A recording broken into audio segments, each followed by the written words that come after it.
கெட்டி மேளம் சீரியல்ல என்ன நடக்க போகுதுன்னு பார்க்கலாம். வாங்க வீடியோக்குள்ள போலாம். வெற்றி ஒரு அரிசி மில்லுல வேலை பார்த்துட்டு இருக்காங்க. இதை பார்த்த மீனாட்சி வீடியோவா எடுத்து அதை நெட்ல போட்டு விட்டுறாங்க. இது உலகம் எல்லாம் பரவட்டும். ஈஸ்வரமூர்த்தியோட பையனுக்கு இந்த நிலைமையான்னு எல்லாரும் மாமனாரை கேள்வி கேட்கணும். அது மட்டுமா இதுக்கு காரணமான துளசியை வீட்டுல வச்சு வெளுத்து வாங்கணும். அதை பார்த்து ரசிக்கணும்னு நினைக்கிறாங்க மீனாட்சி. வெற்றி வேலை முடிஞ்சதும் கையில கூலியை வாங்கிக்கிட்டு வீட்டுக்கு வராங்க. வர்ற வழியில அவங்க கட்சிக்காரங்க எல்லாரும் வந்து பாக்குறாங்க. என்ன சார் இது, நீங்க எதுக்கு இந்த மாதிரி எல்லாம் வேலை பாக்குறீங்க?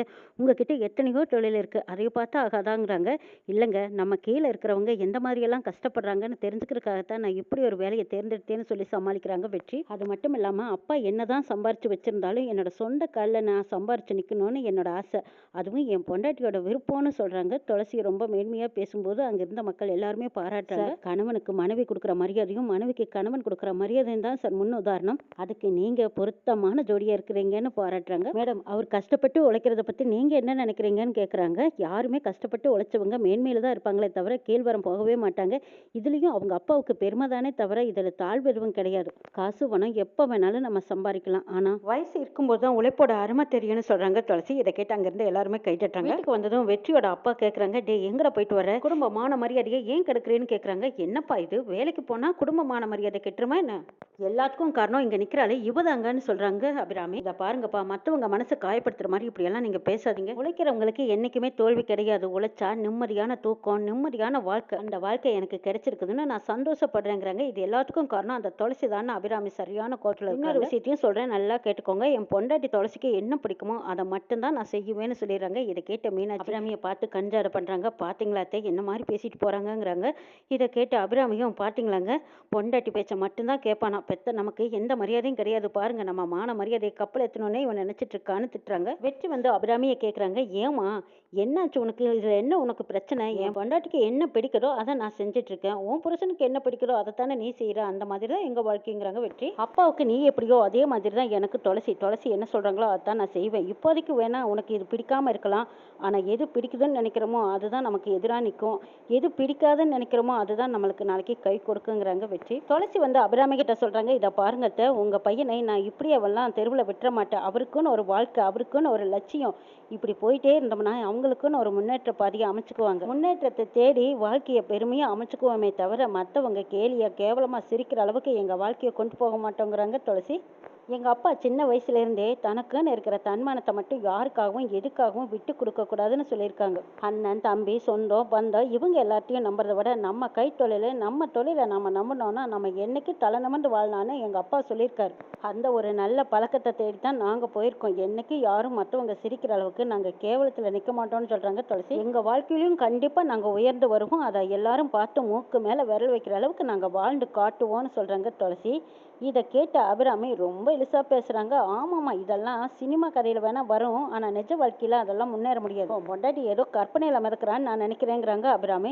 அம்மா, கற்பனையோ கனவோ உழைச்சு சம்பாதிக்கிறதுல யாருமே இது தப்புன்னு சொல்ல மாட்டாங்க, உங்களை ஒருத்தர் தவிர அப்படின்னு பதிலடி கொடுத்துட்டு போறாங்க வெற்றி. மீனாட்சி எதுவுமே தெரியாத மாதிரி பார்த்துட்டு இருக்காங்க. அப்ப வெற்றி போய் கேட்குறாங்க, என்னங்க அண்ணி, நீங்க வீடியோ எடுத்ததான் நானும் பார்த்தேன், இப்போ நீங்க ஒளிபரப்பிட்டீங்க, வீட்டிலையும் அதை அரங்கேற்றம் பண்ணிட்டீங்க, இப்போ உங்களால என்ன பண்ண முடிஞ்சது? இல்லை எங்க அப்பா அம்மானால தான் என்ன பண்ண முடிஞ்சது? என்னை யாரும் எதுவும் அசைக்க முடியாது. ஏன்னு கேட்டா நான் என் வழியில நேர் வழியில போய்கிட்டு இருக்கேன்னு சொல்லிட்டு போறாங்க வெற்றி. துளசி வெற்றி கிட்ட சொல்றாங்க, என்ன வெற்றி, உங்க அப்பா அம்மா உங்களை பத்தி இப்படி எல்லாம் பேசுறாங்களே, இதை நினைச்சு நீங்க வருத்தப்படுறீங்களான்னு கேட்குறாங்க. இதை கேட்ட வெற்றி, அச்சே, நீங்களே எனக்கு சரியான பாதையில பச்சை கொடி காட்டிட்டீங்க, இதுக்கப்புறம் மற்றவங்க யார் என்ன சொன்னாலும் அதையெல்லாம் நான் கேட்கணுங்கிற அவசியமே இல்லை. இன்னைக்கு நான் தொழிலாளியா இருக்கேன், அதே அரிசி மண்டியை விலைக்கு வாங்குற அளவுக்கு நான் உழைச்சும் கண்டிப்பா முன்னேறுவேன் பாருங்க. அதுவே எனக்கு ஒரு தொழிலா அமைஞ்சிட்டா கண்டிப்பா அந்த இடத்துல நான் ராஜாவா உட்காந்துருப்பேன். இந்த வழி கூட நீங்க காட்டின வழிதானே, முதலாளி ஆக்கணும்னு நீங்க நினைச்சு ஆசைப்பட்டீங்கன்னா நிச்சயமா அந்த இடத்துல நான் முதலாளியத்தான் வந்து நிக்க போறேன். நீங்க என்ன விருப்பப்பட்டு எந்த பாதையை காட்டுறீங்களோ அந்த பாதையில நான் வர தயாரா இருக்கேங்கிறாங்க வெற்றி. நீங்க சொல்றது கேட்கும்போது எனக்கு ரொம்ப சந்தோஷமா இருக்குதுங்கிறாங்க துளசி. சரி துளசி, வேணா வெளியில நான் எங்கேயாவது யாருக்கிட்டையாவது கடன் கேட்டு அந்த அரிசி மண்டியவே விலைக்கு வாங்கிருட்டுமான்னு கேட்குறாங்க. சேச்சா, இப்போவெல்லாம் கடன் வாங்கி அதெல்லாம் எதையும் ஆரம்பிக்க கூடாது, முதல்ல தொழிலை கற்றுக்கோங்க, அதுக்கப்புறமா என்ன பண்ணலாம்னு யோசிக்கலாங்கிறாங்க துளசி. தொழிலில் இருக்கிற நெளிவு சுழிவுகள் எல்லாம் தெரிஞ்சுக்கிட்டா அதுக்கப்புறம் உங்களை யாரும் ஏமாற்ற முடியாது. அந்த தொழிலில் என்ன லாபம் இருக்குது, என்ன நஷ்டம் இருக்குன்னு தெரிஞ்சுக்கிட்டா மட்டும்தான் அந்த தொழிலை ரன் பண்ணிக்கிட்டே போக முடியும்.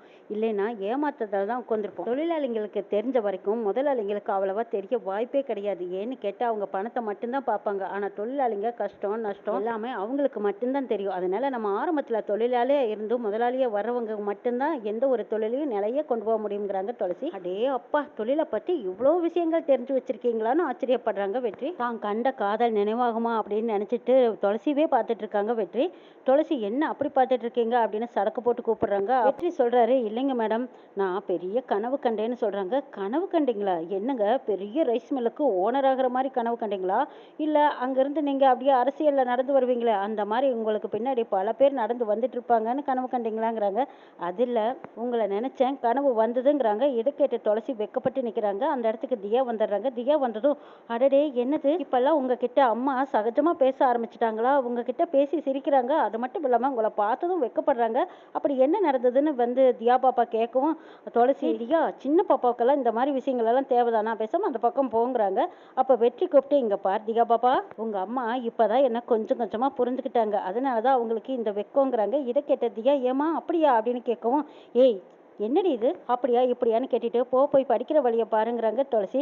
என்ன மேடம், பாப்பாவை எதுக்கு திட்டுறீங்க? தியா, இந்த விஷயத்த உங்ககிட்ட கதையா நான் சொல்றேன் அப்படின்னு தியா கிட்ட சொல்றாங்க வெற்றி. சொல்லுங்க, எனக்கு கதைனா ரொம்ப பிடிக்கும்னு தியாவும் ஆர்வமா கேட்கும்போது, அப்ப துளசி, எங்க வெற்றி ப்ளீஸ் இதை பத்தி எல்லாம் பாப்பா கிட்ட பேசிக்கிட்டு இருக்காதீங்கிறாங்க. அப்ப சரி, உங்ககிட்ட நான் பேசுறேன், சான்ஸ் கிடைக்குமாங்க மேடம்னு கேட்குறாங்க வெற்றி. துளசி வெற்றியை பார்த்து செல்லமா முறைக்கிறாங்க. என்னெல்லாம் நடக்க போகுதுங்கிறதையும் நாளை சொல்ல பார்க்கலாம்.